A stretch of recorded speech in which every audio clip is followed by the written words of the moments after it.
George. Okay, so our meeting is being live streamed. Oh, cool.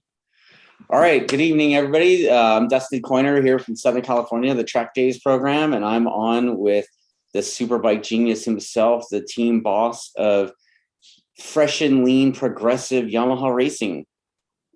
Hey, Dustin. What's up, Richard? What are you doing? I'm looking at my voter ballot right now. Your what? My voter ballot. Oh, great. It's coming up in a couple of weeks, and I may be at Road America, so I got to turn this thing in. There's like 20 people trying to run for governor here. You know, I'm kind of like, do I like gas tax or throw the bums out? I'm kind of leaning towards throw the bums out. There you go. Anyway. Wow. Yeah, so you just came off of the VIR races, and you know, obviously if you've been living under a rock, you didn't know this. So spoiler alert, it was the Jake Gagne show again. Back to normal, basically. You know, the racing is definitely getting tighter. I think last year kind of put the fire under a number of people to, close the gap a bit. Yes. The Westby guys and the Ducati guys, and I think they've been doing a good job of getting there. You know, obviously Danilo won the first three. We had some difficulties in two of them. We had a crash, and then we had an electrical issue, and the other one that Jake DNF'd in. And so, yeah, so he's back on a good standing with how he feels with the bike. And first race I think was a little tougher than the second one, but yeah, the result was good. And Cameron's coming along really well, and we kind of he wants to run up front like yesterday. So after Atlanta and two crashes in one race, two crashes in one corner, basically. Right. He said, okay, let's take this in a step-by-step fashion. Right. Why don't we think about maybe trying to catch up to Matt and maybe beating up on him a little bit. So we have a new target. Sorry, Matt, you're the target. Yeah, Matt's been really impressive all season. I mean, he came out swinging for sure at the beginning of the year, and he's right there. And then I got that text from you on Saturday while I was at AFM, and you're like, "Yeah, Attack Yamaha sweeps the podium." I'm like, "Right on."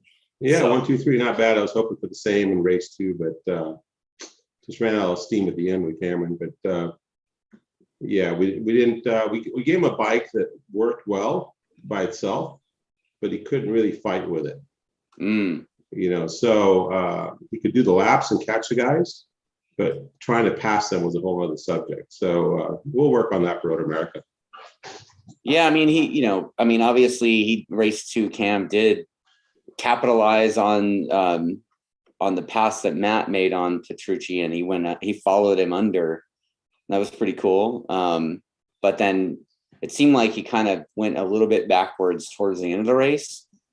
So I have it in my notes. I was going to ask you, like, what was that about? Like, what caused them to not be able to keep going at that same pace there towards the end?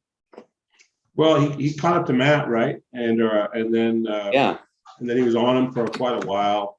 When you follow real close, I don't know if this is a phenomenon just in MotoGP, but the heat was so hot. I mean, the track temperature was really high, and the heat really wasn't horrible, but it was pretty warm, and the sun was really, really sharp. And the track temp got up over 51°C, maybe 52°C. So I think the tires were just on the edge of no bueno, and once you get up on someone's exhaust pipe for a while, the tires just never seem to really cool off. So he was starting to have some difficulties with the front tire. You couldn't push on the brakes and things of that nature. So he had to chill out a little bit instead of putting one on the ground. I figured it was finished. Yeah. So starting with the qualifying, I mean, right off the bat, Jake basically was pretty much ahead of everybody. What I noticed, and this is pretty common from last year as well, is that Jake has this ability to throw down those times for a long time, whereas some of the other guys can throw down the times, but they can't do it for more than a couple laps. So yeah, that's true. I asked Jake after qualifying, I said, hey, everyone's like 10th back. I said, what do you think? How do you think the race is going to go? He goes, well, we'll see who can do 20 laps like that. So that's his comment. I think the pressure's on. He can put down those laps. He made a mistake at Atlanta in race 1, for whatever reason, fell down. And he was a little offline or whatever happened there. But I think if he didn't do that, he was going to put down those laps all race long. So that's the area that Jake and John have been working on. Cornwell is doing those long runs. Kind of if you saw probably the same thing with Top Rack last year. Yeah. You go out and do a long run, and he was always really strong middle end of the race. And it's the same kind of thing with Jake. I mean, if somebody wants to challenge him, I think he can just keep putting the laps down, consistently. So they're going to have to work a little harder at it. Yeah, I mean, he has this ability to be close to lap record pace for 20 laps. Yeah, we in race 1, I think he could have gone a little better, but I think we had just a little bit too much air pressure in his front tire, and it felt like it was a 10-lap old tire, the way he put it from the get-go. So he had to kind of chill in the first one to make sure we didn't have a repeat of Atlanta, and then race 2, he kind of got to do what he wanted. Yeah, working pretty good for him. Well, in qualifying, it looked like Cam made a pretty steep progression up as well, because I mean Matt and Jake were the only ones able to do 23s in qualifying. Yeah, and I was really happy with Cameron's progression, because he did that by himself. He didn't have to roll out with Jake or follow someone. There was a couple guys in there that were trying to tag along, try to get that toe, and Cameron just did all by his little lonesome, and was able to find the things that were helping him a lot were the overlays with Jake's data. So Cameron's got a little different riding style, and we're trying to get him to suit the bike and the bike suit him a little bit. So he's been working on it. Jake's like a little spider monkey on that bike. He moves that thing all over the place. Yeah. And crawling from one side to the other, and pushes it up here, pushes it down there, and just works the motorcycle. And Cameron's more of a flowing guy. Right. And so we're trying to get him to go a little halfway towards what Jake is doing. And it seemed to help, because that first sector he was really struggling with. And man, we knocked a bunch of time off that first sector. And that's what got him in that 23 range. That's awesome, man. Yeah. So I just wanted to pause for a second. I am wearing the Attack Daytona shirt. And the reason why is because I know that you did a pre-order over there. And so everybody that ordered those shirts should be getting them in the next few days. Yeah. Probably next week sometime. Yeah. They all came in just recently, and we're packaging them up and shipping them out. That's awesome. Yeah. So soon you will be able to rock the Daytona shirt. Don't work with them. They're white. Yeah. Well, there's that. I don't think anybody that's buying those shirts is planning on changing tires repeatedly over the course of a 200-mile race. I was gonna say we did. Yeah, besides you guys, besides us, right? Yeah, we had to have an extra shirt to fit for the actual race after practice. I know, man. After the first session, I remember Walker had a big old stain on his, like, the first session. Yeah, you probably had the date code of the tire up against his shirt. Yeah, so funny. Yeah, so those of you who ordered those shirts, probably next week, and you'll have them just in time to go to watch the next round. What's the next round, Richard? Road America. Not this weekend, okay. The following weekend. Yeah, so you can rock your Daytona shirts with a cheese head. Yeah. Right? Road America should be interesting. I think that Ducati would be pretty fast. I talked to Petrux at the beginning of the second race. We're all in the grid. Or was it the first race? I can't remember. I think it was the first race. And I said, hey, man, good job. You guys are going really good. And then we talked about the fuel. I said, oh, this is as bad as pump gas. And he was pretty, I don't know what happened to their bike at Atlanta, but it's got to be something similar to what happened to us at Coda, is what my thinking is. But, you're not going to get the information from them. They were talking about that fuel thing on the broadcast. I guess one of the guys had spoken to you a little bit. Yeah. And I was listening to it, and I was like, wow, we talked about that a couple of weeks ago. Well, they kept talking about this and that. I just wanted them to get there because I think Robbie Floyd or something said, "Oh, I don't know if we'll ever get the truth of what happened." Blah blah blah. I said it in one of the broadcasts, and I said, "You know what? I'll just go tell those guys exactly what I know." Right. And so I pulled him aside and told him everything we know, and so he's able to regurgitate most of that accurately. Yeah. So just a heads up, Stan is a commenter, and he was saying that he was asking if the public can buy that shirt. And this was a pre-order thing that was on the Attack Yamaha website. I know that Attack Yamaha did order some extras. So perhaps after they ship out the orders that were for the people that already got them, there may be some left over for you to go after. Yeah, I think we had maybe half a dozen each size, but some people jumped onto it late and snatched those up too. But we probably have a few left over. There you go. I have a couple in my closet. They're XL. I was gonna send one to my brother actually instead of ordering one. Cool. That's funny. Okay, so let's see. Let's get back into the racing. So, race one, it looked like the guys were really keeping Jake honest. I mean, Skoltz was right there. Petrucci was right there. I mean, early on in the race, in race one, I mean, Petrucci took some pretty heavy shots at Jake, super close. And Jake was just like, nope. I think it was only one time he tried to make a pass up in 7, and Jake took the line, and that was it.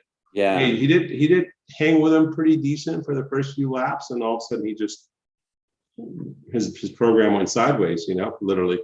Yeah, it looked like on the brakes he was just a demon. I mean, he made up so much ground on the brakes right there in that one spot. I think turn 1 maybe, and the leg dangle and all that, and he would close the gap up, and then Jake would just gap him at the exit.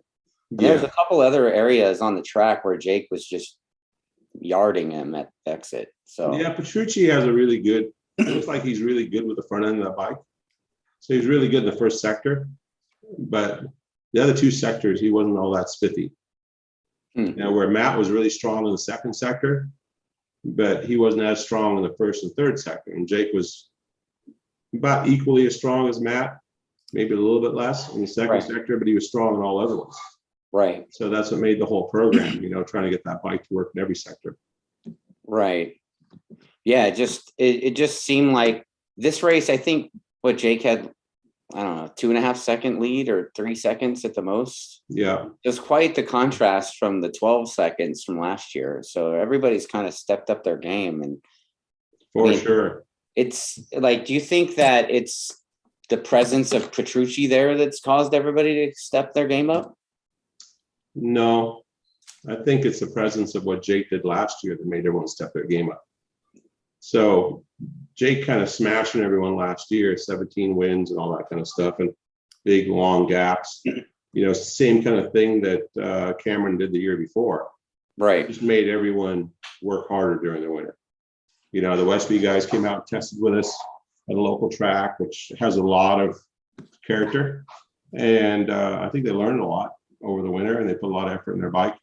And obviously the Warhorse Ducati guys went out and got a really good rider and probably got some better equipment than last year and some more knowledgeable technicians, and they have a pretty good program. I think they spend a lot of money on it. And so I think everyone's kind of stepped it up, and it's kind of cool because I think it makes the racing a little bit more exciting. Yeah. Yeah. I mean, basically the race 1 and 2, I mean, Jake's gap was quite a bit larger race 2, but even then it still wasn't humongous like it was last year. So you could still kind of say it looks like back to normal Jake doing Jake things again, but definitely they're keeping him honest this year. They're making him work for it. Yeah, I think he's got a little bit left in the tank as a challenger, but it was kind of like in Cameron in 2020. He was doing those 12-second gap at Road America, and then he fell down all by himself. Yeah. Just doing the laps that he was doing. We had a tire that was softer than normal, and all of a sudden thing tucked and crashed. And so we gave him some points. And after that, he kind of just went out and did the 6, 7, 8 second thing and chill. Right. You know, jump out, kind of like what Jake did, jump out, get a big gap, and then just chill. So Jake's doing that, but he's not running away as fast in the opening as he did last year. Last year, you would put about 2 seconds on the opening lap. Right. Now it's closer to about a second, second and a half. And then he has to work at it to get the next 2 or 3. But I think if he wanted to take more risk, he could just do those laps, you know, 10th every lap, 2/10 every lap, 20 laps, it's 4 seconds, right? Yeah. You know, so you could probably tack on another 4 seconds if you really wanted to push, but why? You know, to what end? Yeah, it looked like he was doing the pit board game.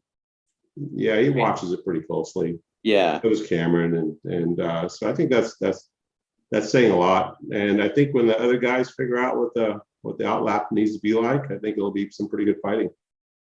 Yeah, yeah. So what do you think? You know, what do you think about the overall progression of Cam since you first started working with him? Yeah, I mean, I think he's progressed faster than I thought he would, honestly. Really? Yeah, I mean, we've had more experienced riders on our bike, if you want to call it that, and he's in a better place now in his 3rd race now than the more experienced riders were before. Right. Right. You know, so his gap to the front is not that big, and he's fighting for 2nd place, let's say. You know, he's in that group fighting for 2nd, which is a good place to be after, you know, just the first 1/3 of the season, first quarter of the season. So what is it that you guys are doing or working on that's helping him get so much closer? Throttle application. You know, yeah. I mean, Jake is so good to get the open throttle that Cameron is still a little bit behind on the throttle application, but that's the biggest thing, is because charging the front on the brakes doesn't get you that lap time. It might get you a pass, you know, maybe even a dirty pass, but it won't get you that lap time. So, yeah, jumping off the corner, working on the lines, that was a big deal. We worked on that a lot. Is some of that getting to the throttle like that? Is that just Cam maybe getting used to trusting the electronics? Yes, that's part of it. Also, I think he has a lot of faith in the bike. He's just learning where to put his effort. You follow what I'm saying? Like, yeah, he crashed on the front of Atlanta because he had so much faith in the bike. He thought he could go ripping in a turn 1 at the pace he was going, hit a bump, crash, you know. And then afterwards, look at the data, and it's like, look, you weren't making any lap time charging turn 1. You know, you're not gonna. It wasn't worth anything because it blows the exit. And so I think some of that is some patience, some this and that. But I can see where we may be pushing him a little too hard to be that patient, because then when it comes time to fight, he still needs to be able to fight for that position, right? Right. So right. In race 2, when he was right on Matt, he just didn't have anything left to put a pass on. But Matt's so strong on the brakes anyway, you know, and then the Westby guys have gotten that bike accelerating pretty good too. So, you know, if you want to beat that, you're going to have to beat him somewhere. Right. And so it makes it very difficult to beat a guy like that. So what do you think that you guys are going to need for Cam to get that W? Ride more like Jake a little bit and use some of the talents he has. And then we hit a home run on the chassis setup one weekend, along with electronics, something of that nature. Okay. Jake has a bad day, you know, something like that. I know that he wouldn't want to win because Jake had a bad day. Yeah, but all that's part of the deal, right? Like, you right. know, I think Matt said something to the fact that they turned off the TC too much. So to me, that's like having a bad day. Okay, make a poor decision on the setup, and you can't ride as fast as you want to, and then you get beat. So that happens. Yeah, that happens every single race. Right. Yeah. Right. So do we have some data that we could take a look at? I know that the announcers were talking about it, and I had some people ask me to ask about this, but about there's like a specific line that Jake was using that apparently nobody else was using. He was like running over a curb in the turn 9 area. Yeah, I don't know if you can see that in the data. Okay. Because it's just a little bit different. So, I mean, we're talking about a foot, right, over the curbing. I can show you some of the throttle stuff if you want to see that. Yeah. Like what we're talking about with Cameron and Jake. Yeah, absolutely. A couple of their fastest laps. Let me see if I can wind that up for you. That'd be awesome. But yeah, trying to see if you're a foot on the inside, getting a straight shot. That's hard to see in the data. You pulled up the track map for me earlier, and you're like, where in turn 9? Turn 9 A, B? Yeah, you're like, oh, he's jumping the curb at turn 9. So I'm like, is it turn 9? Where are we at here? Yeah. Turn 9, A, B, C. Which one are you talking about? It's not even really a turn. So he just goes straight through there, like. Yeah, if you look at the line on the data, yeah, it's pretty much you're just kind of just rocking the bike back and forth, and not your typical MotoGP, full lean acceleration like maybe what Petrucci's used to, Right. This is a different kind of animal. But yeah, let me see if I can wind up something for you. Turn off some of this other stuff here so it's easy for the guys to see it. But all right, I'm going to share the screen here. Yeah, let's do that. You disable my screen sharing. Oh, maybe I should set it up so you can share screens. What do you think? You're such a loser. Am I allowed now? Hang on. Okay, yeah, you're allowed now. Okay, let's see here. What screen am I going to share this one? All right. Do you see that? It says you started share. Yes, I do see that. Yep. Okay, so this is a lap around the racetrack, right? So you can see the racetrack over here. So this is kind of stuff we're working on with Cameron. This is actually a pretty decent one because he would start off quite a bit less than this. So you can see coming out of turn 1, how Jake gets on the gas. Red is Jake. Okay. Blue is Cameron. You see how Jake gets on the gas so much sooner? Yes. And holds it so much later. Wow. Okay. Cameron gets on a little later. He's on a wider line. He's been kind of drifting off, and then he gives it the juice a little bit harder. But he doesn't have the bike pointed as good. So it's kind of some area he kind of struggled with. Then then he does this little blue line thing. He's trying to check up and adjust his line to try to get in there. Okay. Yeah, and then he has to shut off. He's a little wide to turn. So this was an area he kind of struggled with. We worked on. You can also see where Jake, we talk about the coast time. Yeah. Jake gets here and then he's on the brakes. The red graph is the brakes, like 13 bar or something. And you can see where Cameron's got a little less pressure. Yeah. And you can see his coast time. This is where he's off the brake and on the gas. Very, very narrow coast time. And Cameron's got a little bit longer coast time, a little bit later. So he's more like a swooping guy versus a stop and go guy like Jake. Okay. The stop and go seems to work a little bit better in certain tracks, and it definitely fits Jake's style. So then if you go on a little bit more, this is another area you struggle with, opening the throttle in the infield area there. Yeah. You see that? You see how much he's given up over here? Wow. So Jake opens early and he goes to the stop real early. I mean, when you look at it, pressures, that's just 2 corners, and you look at that. Corners. Yeah, that was a 10th in those 2 corners. Wow. Yeah, earlier on, but Cameron was able to kind of bridge the gap. He did some really decent first sector times. Then you can see how Jake's opening is a lot stronger with a lot less shut off, and you can see the brake pressure here back to open the gas pretty fast. And then if you continue on, it's pretty much like this around the whole racetrack.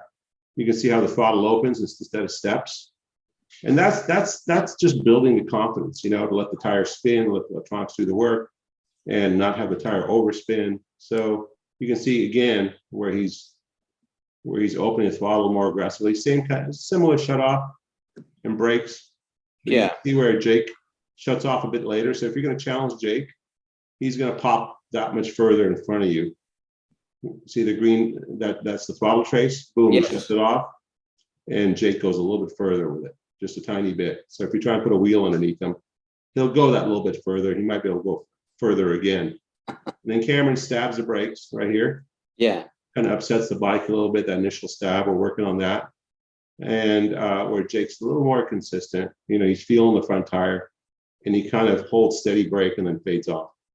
Where Cameron's got the traditional stab and release, like smooth release. Yeah. Pretty good. I wouldn't say all this stuff is bad. He just just needs to work on the throttle pickup and be a little bit quicker from the brake to the throttle. So these are all the things that are easy to talk about, but hard to do in practice, And here again, coming to out of that, what was that corner there? 9AB area. See how much stronger Jake is on the throttle. So I do have this user AC asks if the data can show throttle compared to lean angle. And if you look at the graph, there's a little, it looks like a tachometer. That's actually your lean angle tachometer. Yeah, it is. And the lean angle's here too, but I can take that off. There's wheel speeds and things like that, but I can take off the wheel speed, He's just curious how quick Jake gets the bike up compared to Cam off the corner. Okay, so yeah, we can find a corner and talk about that. Jake is definitely fast at the pickup, and you would see it in one of these graphs. You see it on the video when he drops his head and picks the thing up like violently. Yeah. I mean, the MotoGP guys do that too, for sure. The World Superbike guys do that. And okay, here's a good section right here. So the red is a lean angle. Okay. So right there, he's 56 degrees or so. Okay. That track doesn't get you a lot of lean angle, so you have to be able to snap the bike up and drive. It's not a typical high lean angle track, and you're in the 60s, very low there. So you're coming out of that little corner right there, that left-hand corner, kind of driving out of it, and so he's at 56 degrees, and within a very short period of time, he's at 38 degrees. Yeah. Full throttle. You see right there where he's full throttle? Yeah. Right there, he's got a higher lean angle, I should say, because you can lean a lot more than that. And then from there to full pickup. And if we had to look at that, that's a matter of, let's see what the delta is on that.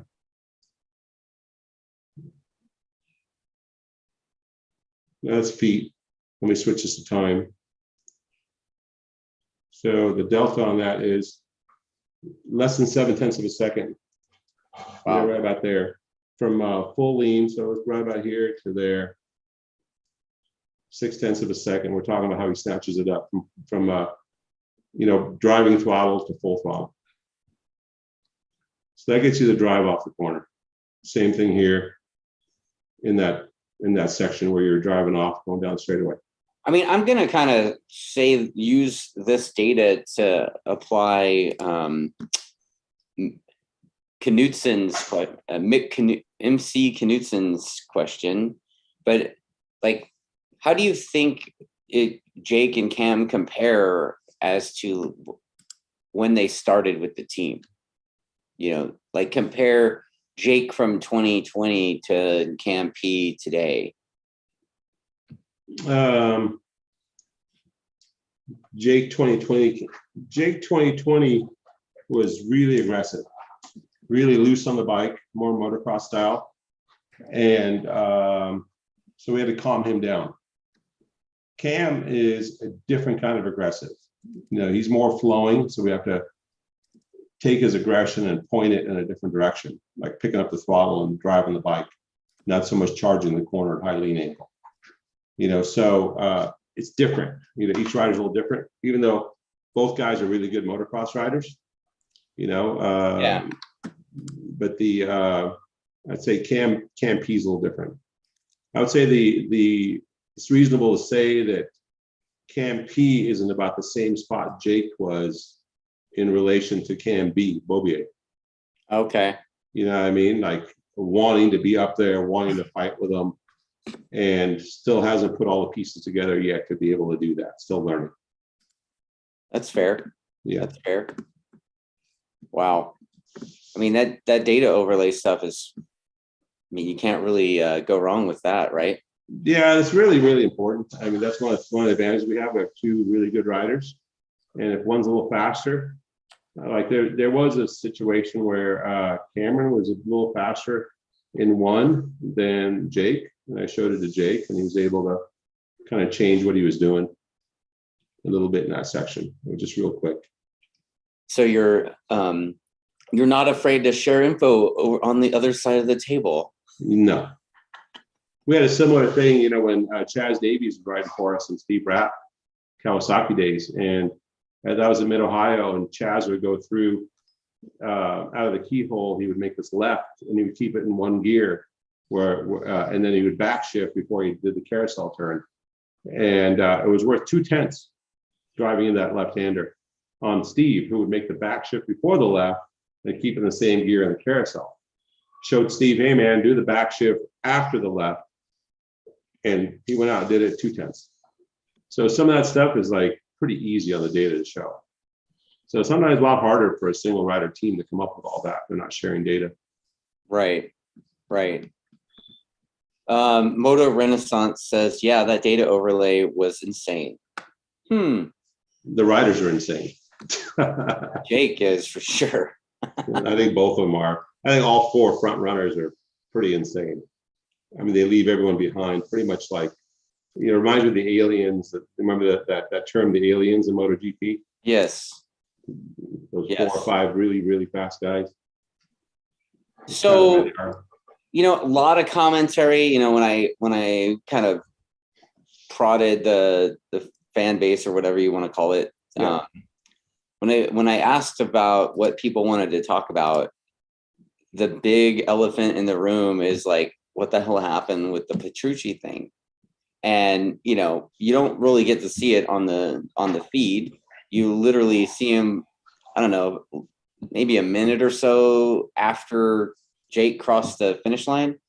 You see him walking, and he's walking away, and yeah, I mean, I guess he smashed pretty big. Like, I guess he had a 170 some mile an hour. Yeah, I watched the show. Yeah, and you could see, what was it, 39.09 or something like that. Them crossing the line. So imagine a few tenths later, he fell down. Yeah, and then at 40.12 or no, it was 39.14, I think, and 40.12 maybe, or 40.11. He was walking. Yeah. So it was less than a minute. He was up on his feet and walking. Yeah. So I know riders get hot and they get pissed off and they don't want to admit when they make mistakes and all that kind of stuff. But I looking at the Westby guys actually sent over some of their data for me to look at with regards to how Matt shut the throttle off, like the cool down lap data. Yeah. And he did the same thing he did in race 1. I could even show it to you guys. And it wasn't any different what Cam Peterson did or Jake Gagne.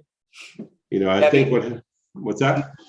Moto America, they did post a statement about it, and being on the other side of the fence myself, I kind of see what they said seemed correct to me. For those that don't know, which are a lot of the people that are making the pretty outlandish commentary. Yeah. I don't even bother responding to that stuff, but that's crazy. These people they don't know, but like, just a heads up, when somebody crashes on the racetrack, I'm just going to call it universal corner worker language. Like, if the rider stays down, they're probably, if red flag it. If Petrucci was injured, if he stayed down on the ground, they would have probably red flagged the end of the race, right? Yeah. And then universal corner worker language, if the rider is up and walking away, they say, oh, the rider's up and okay. And I guess he walked across and got medical attention after the track was clear. Yeah, less than a minute he was on his feet. I know he made some statements about how he was laying down for 2 minutes. I guess time goes by fast when you're laying there. Yeah. But he wasn't down 2 minutes. So that's a little bit of an exaggeration. Then that Italian, whatever it is, news thing that was on that helmet, something or another. Yeah. I translated that. And he said something to the effect of at Dakar, he had a helicopter flying over him, you know. So I'm like, Wow. that's interesting. Was there a helicopter flying over every single rider across the whole Dakar?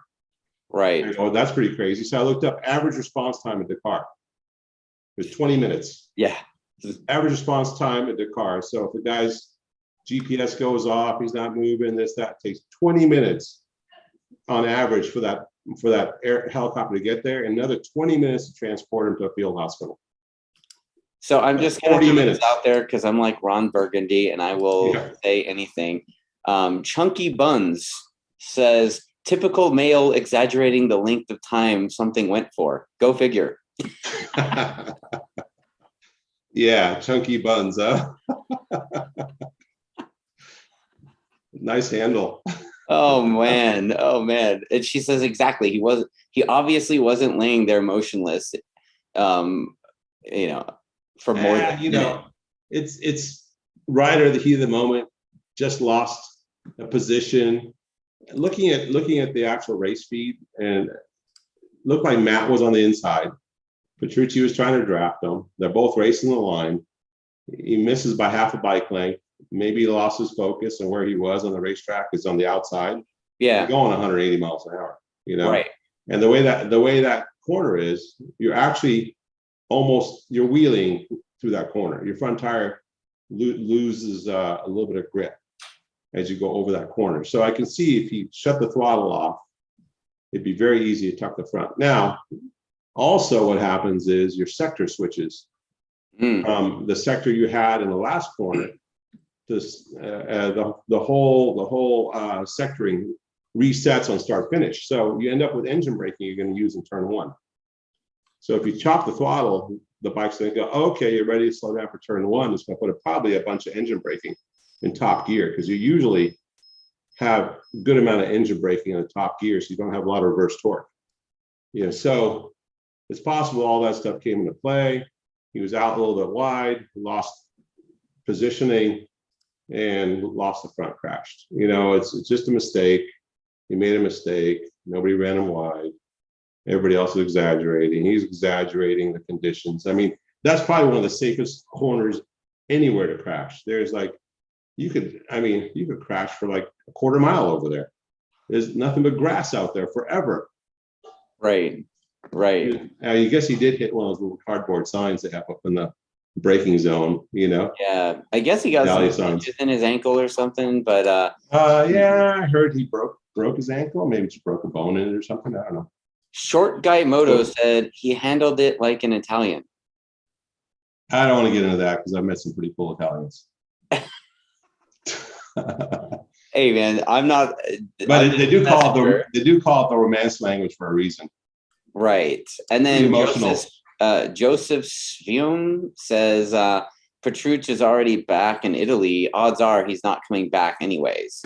We did see that article that he, somebody posted. I guess they talked to him, and we translated it or whatever, Google Translate. But yeah, he basically said he wasn't going to come back, and blah blah blah, whatever. I hope that's not the case. Yeah, that'd be a bummer. I think it's just comical that he on one day he says, after he wins 2 rounds at Coda and he's got all these GP guys pat him on the back and stuff, hero for the day, he says, oh man, this is the best decision I've ever made in racing. This is the worst decision I've ever made in racing. Right. I don't want to die after 25 years of racing.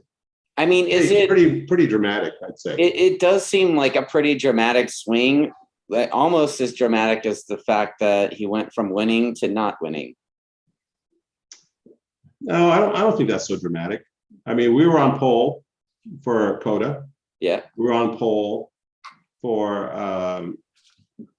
Atlanta. I'd say he won with the help of us not winning. You follow what I'm saying? Yeah. We had some mishaps and he was able to take advantage of that and win. So I see it that way, which isn't being a sore loser, that's just the facts. I think we had the pace and we had some mishaps with Coda, and then we had the pace at Atlanta and we had a crash over there. And so those two events we gave up. So it gives them a little jump start, but that's okay. We got a lot of races still ahead. I'd like to see him stay, but I guess if he did decide to not stay, I guess that would open up that seat for Heron, right? Oh my God. Mr. Weiner, somebody passed you? Oh, wow. Here we go. Oh, that dude's horrible. Wow. I mean, Hayes, Josh Hayes is nearly 50. Okay, he's 47 years old. I think Hayes cut his mullet off so he'd lose a little bit of weight for that race, I'm like, why'd you cut your hair? He goes, I'm racing. And next thing you know, man, he puts a pass on Heron, and Heron's going ballistic about, oh, that was a dirty pass and this and that, loses his mind. He calls Jason Pridmore out and man, if I was Pridmore, I'd just go smash him because I know Pridmore would, and so hats off to Pridmore for keeping us cool and not being biased on the broadcast. But I know there's no love lost over there. Well, the thing is, I guess he did get on and the next day and apologize for that. Oh yeah, it's easy to apologize when you win. It's easy to be a sore loser too. How about being a gracious loser? How about saying that, hey, Josh, the guy who mentored me all last year, did a really great job.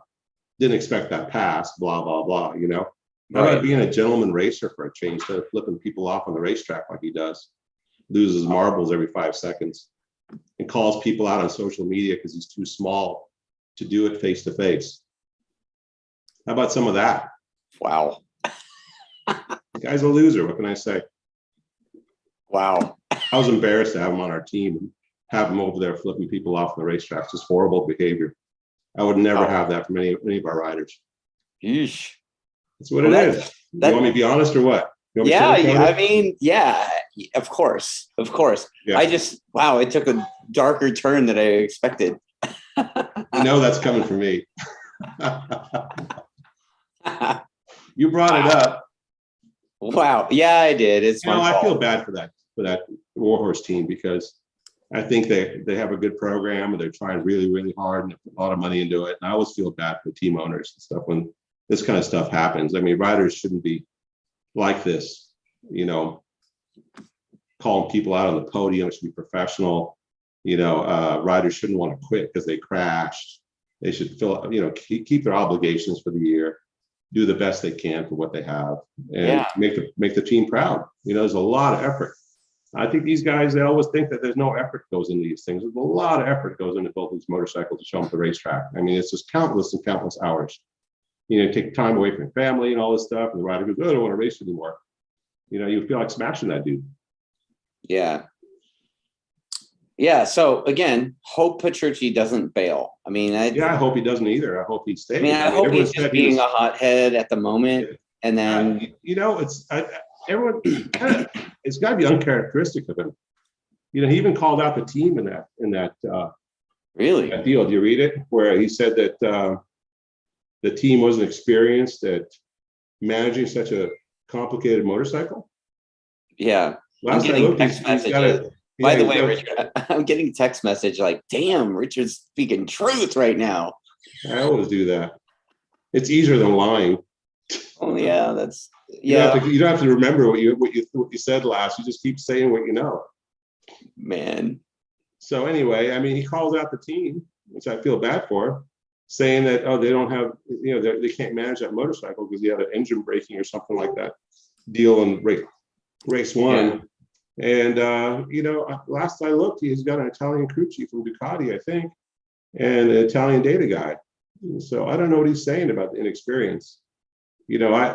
I was told he was really a good dude to be around, like a good guy to have on your team. And so I'm just like, is this uncharacteristic or is this normal behavior? I don't know. Harry did some of that calling out his own team too, like, oh, they ran me out of gas at Daytona. Yeah. Okay. How about being gracious and just saying, yeah, we made some errors, Remember he was saying the whole thing last year about I do. Will and Lee, two of the best mechanics in the paddock. And oh, they got 3 strikes and blah, blah, blah. I go, what is this moron saying? You know, every strike to him, finishing 12 seconds back is a strike. You get a bike that can win and you finish 12 seconds back, that's a strike. He got Cam Bobier's bike, he couldn't grab his ass with both hands. Okay. You want me to keep going? I mean, I just let you talk, man. Like, I threw it out there. Oh, I mean, that's so weak. He gets into this thing with, I hate to go down this road. He gets in a social media fight with Joseph. He's one of the hardest working guys that ever worked for me. I was in Joseph's ass about that too. I was like, yeah. And then his buddy, John chimes in, right? And starts saying a bunch of crap. And it's like, man, you guys have to fight on social media. Why don't you just come down to the shop and we can fight properly? I told I mean, I used to go toe-to-toe with something. Comments. I went to school with this kid named John. Okay. And he was I don't know what you call it. He was a dwarf or a little person, midget, whatever you want to say, whatever the proper terminology PC is these days. And John was a really smart little guy, right? I think John Heron's buddy is a mental midget.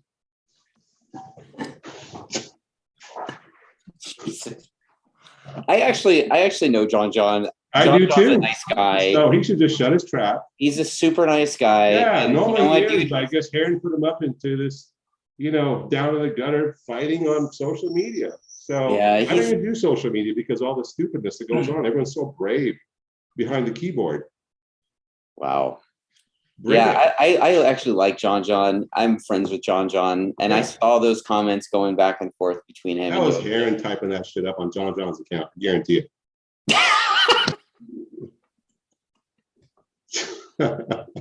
Wow. Yeah. So take that. Yeah, I'm just like, where do I go from here, man? Concentrate. Look at your questions. Say questions. Anybody got a question? I actually do have some. I do have some. You know what? Jesse Nelson, he's our guy he's one of the OG CRA guys. So he races at the CRA that goes to Brainerd. And he had a couple of questions for you. Like, when were these things first introduced into motorcycle racing? Quick shifter and auto blip, traction control. And then how do those about quick shifting? How do those early types of electronics compare to the stock bikes that they're now, because all the stock bikes are kind of coming with that stuff? Well, quick shifting, I mean, we had it in the early 90s. There was a guy that made this little relay package and a little spring-loaded button. I think it was like a kickstand switch. And you would push on the thing and it would momentarily, it was like a little timer circuit, capacitor and resistor, a little simple thing with a relay. It would go click, click, and it would just turn the bike off enough to shift the next gear. So it was very, very simple. And you had a little rheostat. You can go in, you can adjust the resistance and the whole timer circuit would change a little bit, It was one time for every single gear. So it was kind of difficult to get right all the time, but it worked okay. And then, the super sport guys used to cheat because the engine kill that was like on the Suzukis, the engine kill that was the when you were idling in neutral, it would act as a kill. But when you're on the racetrack, the left button was actually a delay shift. So you would punch the button and shift at the same time because back then, quick shifters were not allowed on super sport bikes. So all the factory, Yoshimura bikes or whatever, the Jamie Hackings of the time or whoever else would have that button. They go down the straightaway, they'd never lift, they just punch the button. I think a lot of people had it. So it was kind of a game they played with tech, So yeah, back in the early 90s, shifting came along and then eventually it became commonplace on a street bike. So they had to allow it in racing. Well, how does that old tech from back then compare to, say, what the R1 comes with stock now?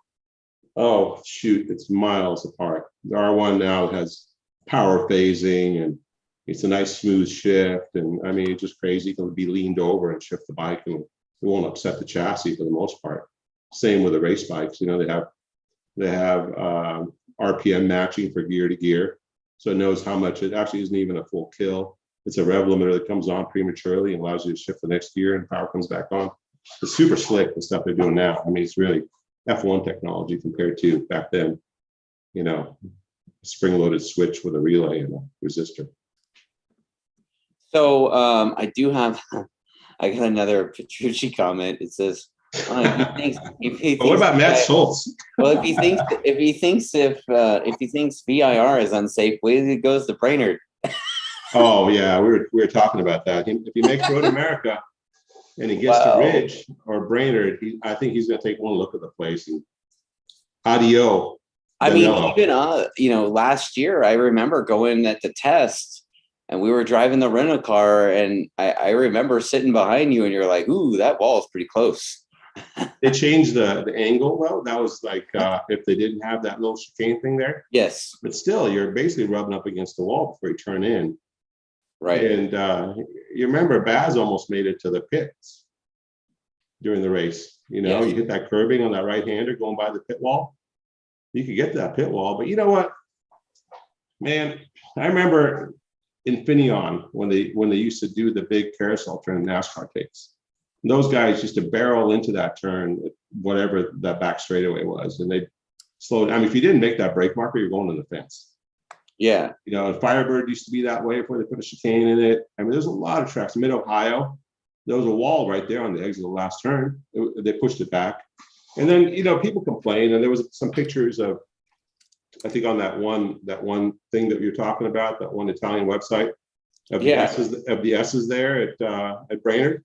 Yeah. But if you took a look at Laguna Seca, which is an FIM approved track, and turn one, which is really up over the rise, if you crash there, you're going a good clip. You're going to do the same thing he did, run off the track and possibly get to that wall. Yeah. You know, so it's easy to pick on every racetrack and say, oh, the sanctioning body is crap and this and that. At the end, you know, the tracks are way safer. I was telling David Schwartz, I said, it'd be an interesting fact to find out. I think that road racing, Motor America, we've had less fatalities than MotoGP or World Superbike. You know, I probably have to pull that fact up. If I can't think of us having a bunch of fatalities compared to kids getting killed over there or whatever, you know. Yeah, I mean, I don't remember the last. I mean, I do remember Jamie Bowman, Laguna Seca, but when was that? That was like 2001, maybe. Larry Schwartzbach, Mid-Ohio. Okay. Yeah, Crevier ran over him, bounced off that wall that I'm talking about. Yeah, and then there was during Laguna Seca, wasn't there that was the Jamie Bowman. No, the start of. Oh yeah, that's recently. Right. Yeah, that's right. That's an FIM approved track, right? Yeah. Part of the race or something. Right off the start. Yeah, start line, just crazy, some weird, crazy thing. I mean, how are you going to fix a start procedure? You know, somebody messes up, something happens. I mean, it's a dangerous sport. Right. So I just know if I blasted through a sign at 175 miles an hour, I'd be like, "Whoa! Anybody get video of that? That was cool." So you have data, you know, to kind of back up what Matt was saying, and it kind of counters what Petrucci. Yeah, I can put it up. Yeah. You know, at the start finish line, I mean, it looks like Matt didn't let off. Like it seemed like he was accused of letting off. He let off after he went past start finish, but I can bring up, let's say, Jake or Cameron's or Jake's. Who do you want to compare it to, Cameron or Jake, or Matt versus race 1, race 2? What's that? Yeah, compared to Jake. Compared to Jake at the start finish? Sure. Okay, so here's Jake's. I'll put Jake in blue and Matt in red. Okay. Race 2. Give me 1 sec, man. I'm working on it. I'm gonna find the files. Red, blue. Yeah. And the 848 Evo says at VIR, one of the Red Bull rookies kids died around 0809. Okay, that's a while ago. Yeah. That's right. I remember that. So let's have a look. Let me see if I can.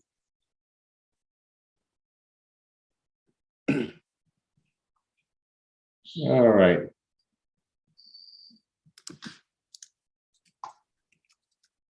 I just got to get this all aligned because, you know, cool down lap. So the graphs are kind of weird. Let's see here, Gagne versus Yacht.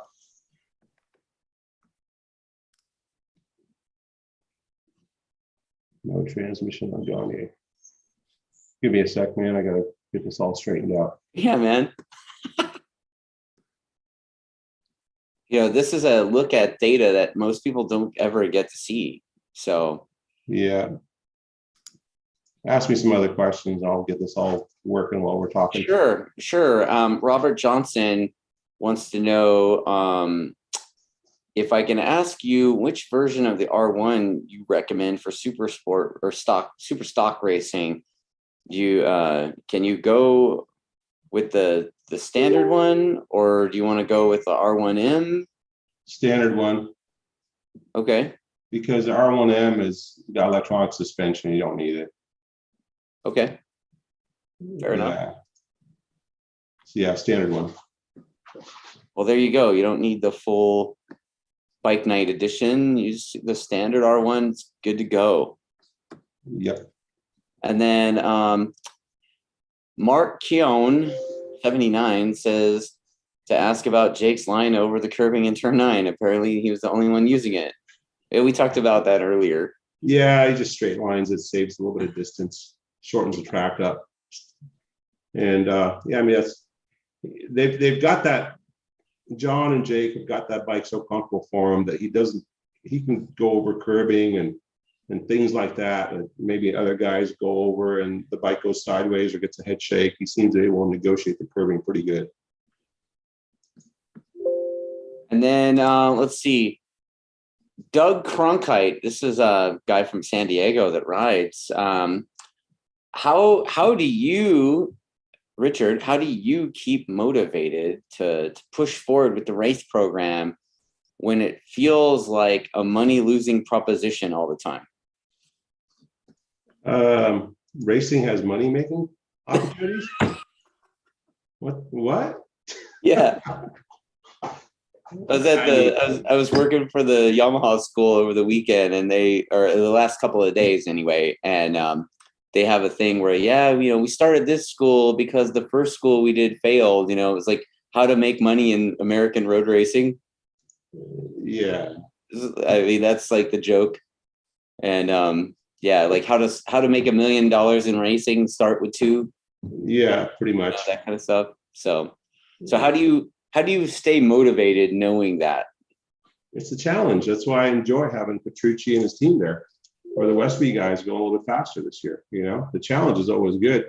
Yeah. I think Rick Hobbs asked me in 2020, how's it going? And, you know, blah, blah, blah, because he was obviously Cameron Bobier's Petrucci before then. And I said, it's really freaking boring. It's going way too easy. And he looked at me like I was crazy. Bobby Parker wants to know, is there a real world way to get more top speed this season without extreme measured? We seem to be up against the limit with the fuel. Okay. So we took a different approach this last event with our engine configuration because we knew that the fuels are a limiting factor. So, you know, there's a bunch of different ways you can make horsepower. We know how to make big horsepower with this bike and some more top speed. But, you know, so with regards to top speed, there's only a couple things you can do. I mean, you can increase power to push past the aerodynamic wall, or you can improve on aerodynamics. So we're kind of limited in both those, one with the fuel and 2 with the shape of the body. You can't really do too much because you're still racing superbike street bikes. Let's put it that way. So Matt Testa wants to know if we're going to do one of these and have a suspension masterclass. We probably have to get Corn Dog in on that, you know. You know what? I just responded to him with that. I was like, yeah, maybe we can get Corn Dog involved in something like that. Yeah, I mean, I could do basically, it. Basically, he wants to see. He says he wants to see suspension data. Yeah, hard to. The thing with suspension data, it's really hard to analyze, and I'll tell you why. Because if you have a rider that has a sweet spot, comfort spot that he rides in, he's going to go and pull the lever to put the fork in that spot. every single time. So you look at suspension data and you go, I used to do this with Eric Bostrom. He'd say, so where's my suspension stroke right in this area? You go 78 millimeters or 80 millimeters, whatever it is. And you'd be like, what's it in this corner? 80 millimeters. What's that on this lap that was really fast? 80 millimeters. Why is it always there? I go, because you put it there. You know, you pull the lever this hard, you can control how far the suspension goes. You know, so it's a lot of times it's really hard. There's another one, you know, we're at Road America with Bobier, and we're trying to fix a seam in turn 5, which would cause the rear to hop a little bit on the entry. So we soften the front just a little bit to go over that seam. See what goes out, comes back, and he goes, the brakes aren't working in turn 1. Did you guys change the pads? Well, no. He says, it won't stop. I go, it won't stop in turn 1. I go, the only thing we changed is the fork spring. So how about we put the fork spring back? And we put the fork spring back, and guess what? Also, you can stop in turn 1. So because it didn't have enough spring rate to put a pressure back on him when he pulled the brake lever. So he was only pulling the lever so hard to get the bike's attitude to turn. So if the bike goes down prematurely or doesn't have enough force to push back, you can't get the thing to get into the corner. You know, so that was an issue with him, and so similar stuff. You know, Rapp would say he's not a guy that you had to go kind of reverse. He'd say he wouldn't use a lot of stroke in the front, and so immediately I would go stiffer with the front, and then he would go out and hammer the front harder and go and use more stroke. You know, so just because the bike isn't using a lot of stroke doesn't mean the bike's too stiff. Now, it could be the bike is too stiff. The guy's really hammering the brakes and locking up the front tire. So there's a lot of things in suspensions where you have to kind of get the human element involved. That you know, we talk about this. John and I talk about this all the time. You know, the human element. So it's not just you bounce up and down on it in the pit. You just get a really big guy. Remember that guy June? Yeah. Yeah, you just get him to push up and down on the bike, and then you figure out what the rebound is. Okay, so we have Neil Latham wants to know if you would recommend removing the electronic suspension on the R1M. I guess that's for a racing application. Yeah, I mean, all that is electronic clicker, right? Yeah. I mean, it's cool. You can do it from your dash or whatever, but for racing, electronic suspension is not allowed. So that's the main thing. So if he's going out doing track days, who cares? If he's got a cool bike with electronic clickers, he can set it up from his comfort, his console there. On his iPhone. Yeah, it doesn't need to get out his clicker, clicker tool. But It's the same thing as having a clicker tool. It's just a lot cheaper to have a clicker tool than it is an electronic suspension. There you go. Let's see. I don't know if you're going to answer this, but I'm going to ask it anyway. Rick Crespo wants to know where you guys get your valve springs and other valve train parts. GYTR. There you go. IEC stuff. Yeah, straight from Japan. Oh, so you don't have like some custom dude down the road, Billy Bob's? You know, there's some custom spring builders, and we talked to the guys at YME, the World Superbike team. They try just about everything to keep springs alive in that thing, and yeah. You know, they have some stuff from Japan. Apparently, it's super expensive. That doesn't last. But for us mere mortals, you know, the GYTR stuff's really good. That's all we use, and the stuff lasts. I mean, we spring test all the time. You take the engine apart. I mean, if you have to rebuild the valves, let's say, or touch up the seats, but the valve springs are still good. You put them on a spring tester, and like, wow, they're the same as they were before. Yeah. So how are you doing with your data overlay? Yeah, I'm getting there. For whatever reason, I was overlaying them earlier, and now it looks like one line. I don't know why, but I'm getting there. All right. So while you're continuing that route, what are your thoughts on the super sport class parity between the 600s, the 750s, and the big Ducati? All right, I got my overlay going. The big Ducati. I think the old man on the 600 won the thing. Yeah, I think it's going to be track to track. You know, the parity. I think the guys that have the advantage now are the Suzukis. I think the Ducati is pretty well paired with the Yamaha. I'm sure everybody on this side or that side of the fence is going to complain that oh, mine is slow, that guy's so much faster. But I think they're pretty well paired. We saw that at Daytona, so that didn't change. At Daytona, I think the Triumph had a bit of an advantage. It seems to me with the experience of a Josh Hayes and a Josh Herron that the Suzuki should have been a little bit more distant, not racing for the win, because those guys are fairly new. I mean, I think they're pretty talented kids, but I think they're fairly new, not a lot of experience in track like VIR. So I think they were getting around pretty good. So I think the 750's got a little bit of advantage right now, getting off the corners and things like that. And what's interesting is, and Matt Testa brings this up. He's the Super Sport race and the lap times were slower than in recent years, and way slower even than like 2018 with JD Beach and Hayden Gillum. I believe that. Like, I think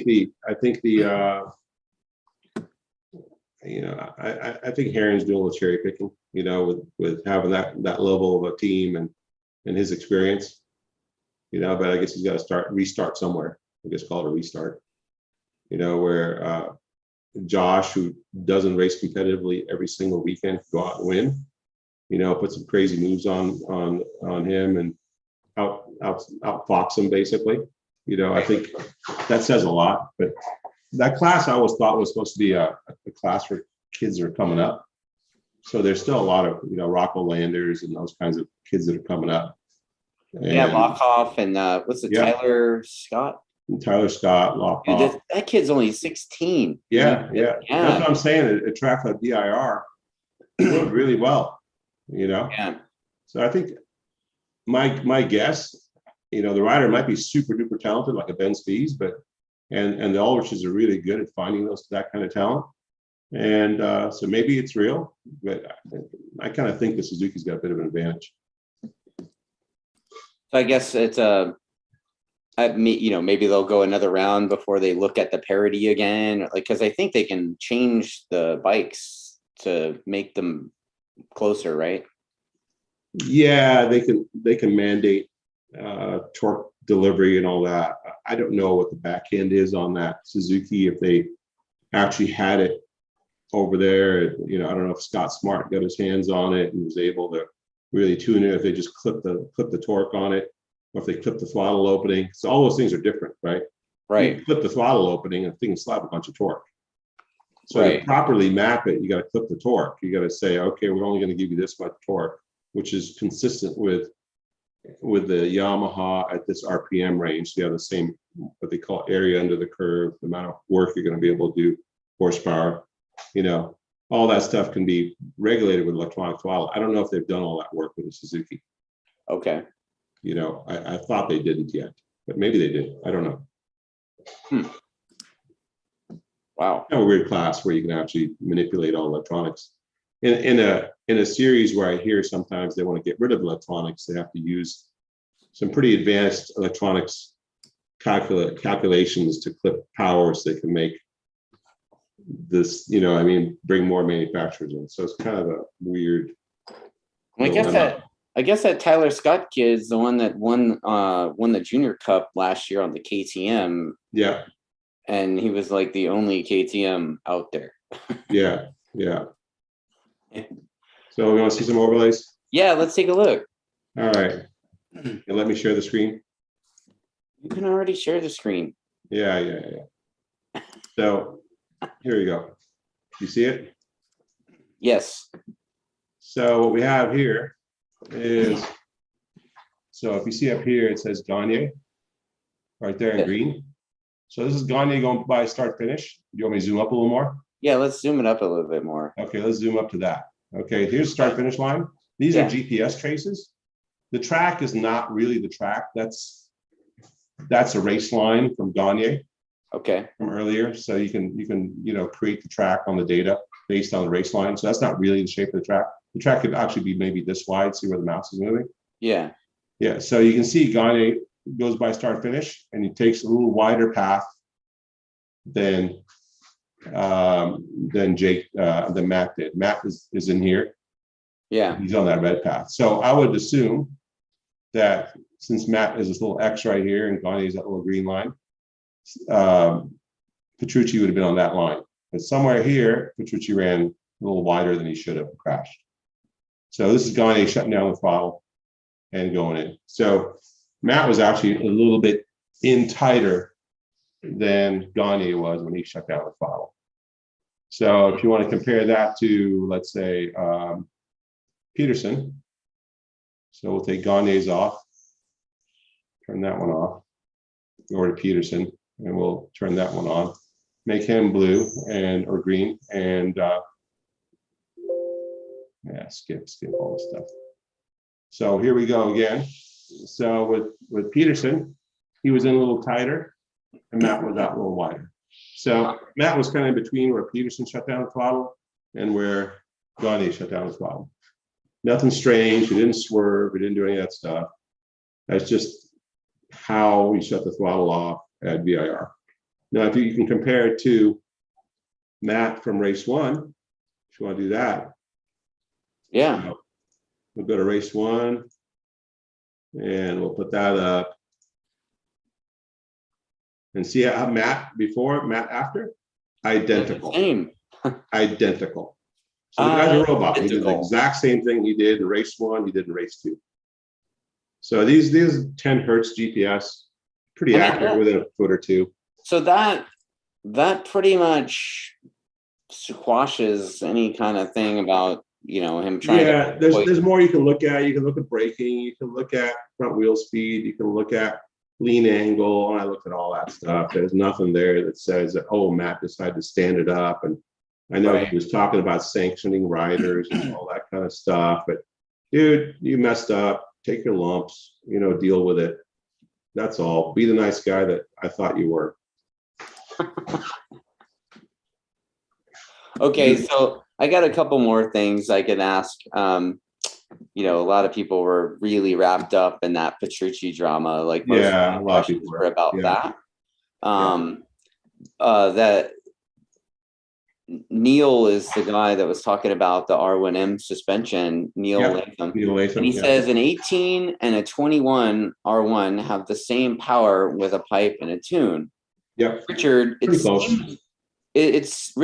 seems like Yamaha have not really developed the engine to deliver more power. Or am I thinking about this the wrong way? A little bit the wrong way. Well, personally, I had an 18 and I have the 20, and the 20 makes quite a bit more power than my 18 did.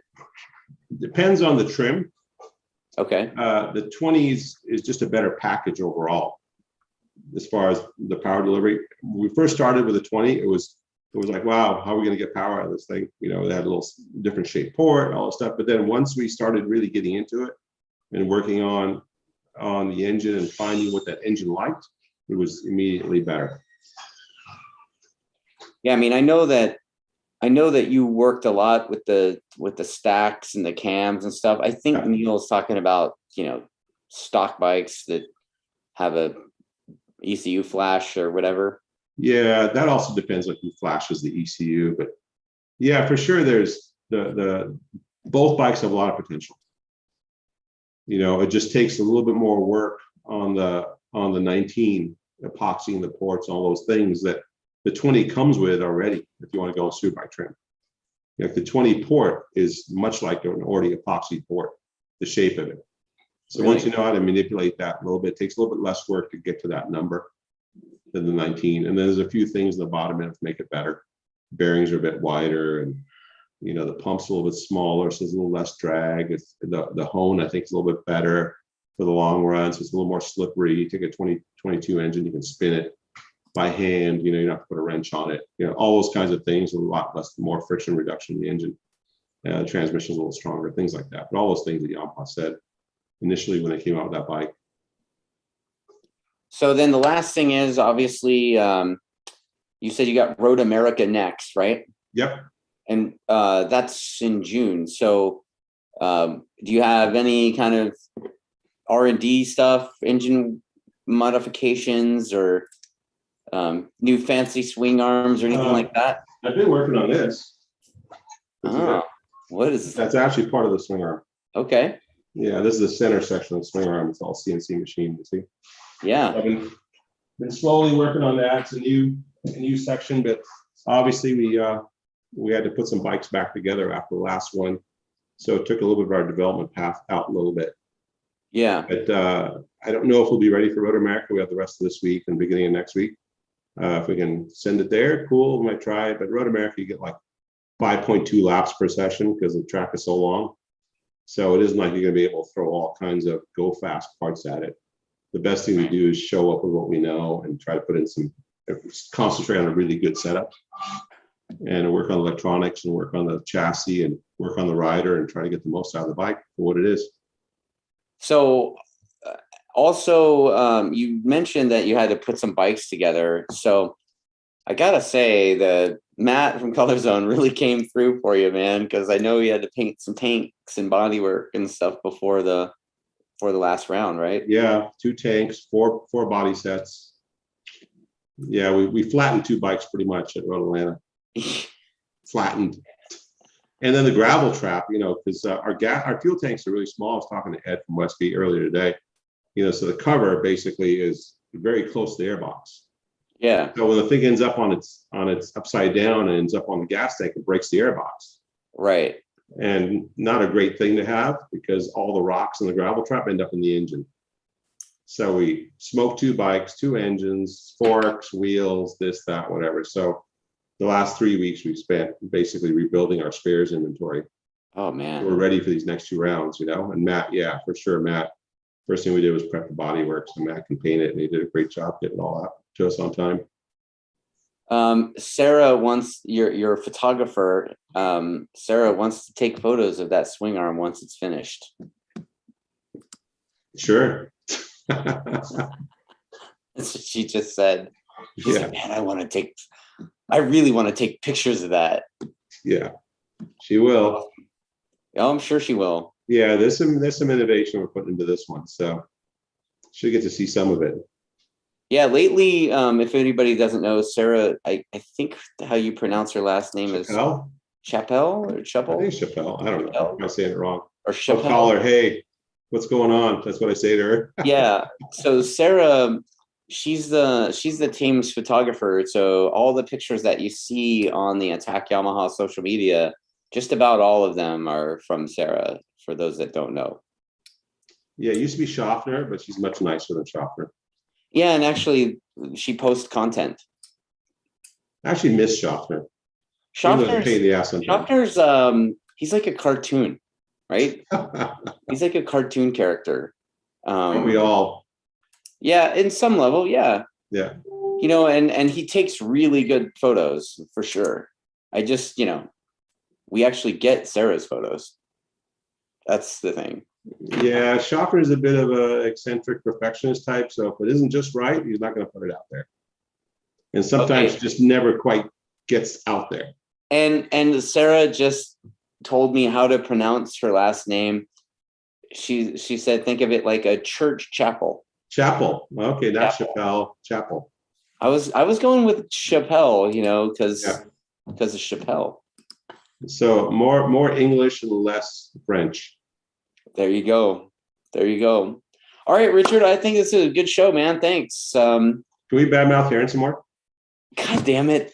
Like, I mean, the thing is, like, he doesn't even race with us. I thought it'd be cool, like, if he had the opportunity to race against us, that'd be fun. But I welcome it. Yeah, I just, I was not expecting you to go there. You know what? You know what? He decided on to pick on a guy that works for me and an indirect way, and that's just really low class. Okay. I don't like that. Yeah, I mean, knowing you the way I do know you, I should have expected that response, and for whatever reason, I got a little earful today of the back and forth because I'm not on social media. I could. Yeah. And these guys can rattle off all they want. keyboard warriors can do what they do best. For sure. I got go play a game of screenshots. Halo, but never fire a rifle downrange ever. A Right. real one, you know. So I mean, they can have all the fun they want, but you know, you gotta talk crap to somebody personally. It's way better. People sent me screenshots of it and like, ooh, I guess there's some love lost there between Joseph and you know. Yeah, you know what? Joseph, when he was riding on our team, Joseph asked him to do a couple posts because since he's the YouTube star, you know, and he wouldn't do it, even though we sponsored the team. Like he doesn't promote his sponsors. So unless he gets something out of it. So you got a Superbike ride, dummy. That's what you got. Anyway. Yeah. That's So the way it like, went. I mean, I think that dead horse has been beaten to death. Like it's it keeps rising back up. So you got to beat it down some more. Wow. Yeah, I should have known better. Yes. Yes. I'll tell you what I think. He says yes. Yeah, and then there's a couple people that are saying that you're cracking them up. So great job. Yeah, the 3.5 viewers we have. See, that's funny. Yeah, Moto America, you said watches this, right? So yeah, sometimes I think some comments on it. I think, you know, going back to that too, I think Moto America did a good job with that nasty crash, you know, and I think the response was good.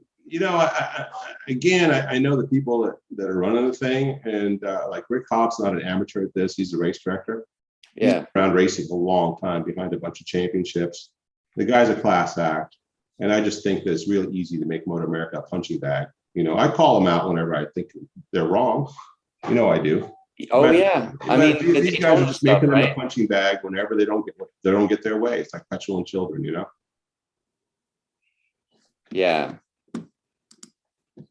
So, okay. Well, Hi, man. I wish you the best of luck at Road America. I hope you guys go fast, and I hope the Ducati guy comes so you guys can have somebody to go after. I think they're going to be faster. I told Petrux that. I said, I think you guys are going to go good there. He goes, I don't know, man. He said, I can't do the perfect Petrux Italian. He goes, we broke a piston there last year. And I said, okay, well, I'm sure they'll be fine. What about what about the BMWs? I mean, yeah, they'll be fast too. They're coming up. You know, DJ's coming, man. No, they're going to get fast. They're going to figure those things out. They have no time on them. I guess they went out and tested at Pittsburgh or something. You know, I think I'm glad. I hope everyone's a little bit faster so Moto America guys get a clue and they don't turn our sport into a super sport class, because that'd be the wrong move. Yeah. Yeah. All right, man. Well, okay. I'm going to end this thing and I'm going to let you get back to work. And all that. Back to designing smart arms and stuff. And if you like this, like, subscribe, comment, all that, share it, please. Doesn't sound authentic, man. Just let it go. Everybody says that at the end of their little deal. I mean, I'm just saying, like, if you like, you want to see like it, they're going to do it anyway. Watch it, share it. If they don't like it, they're not going to watch. Well, there's that.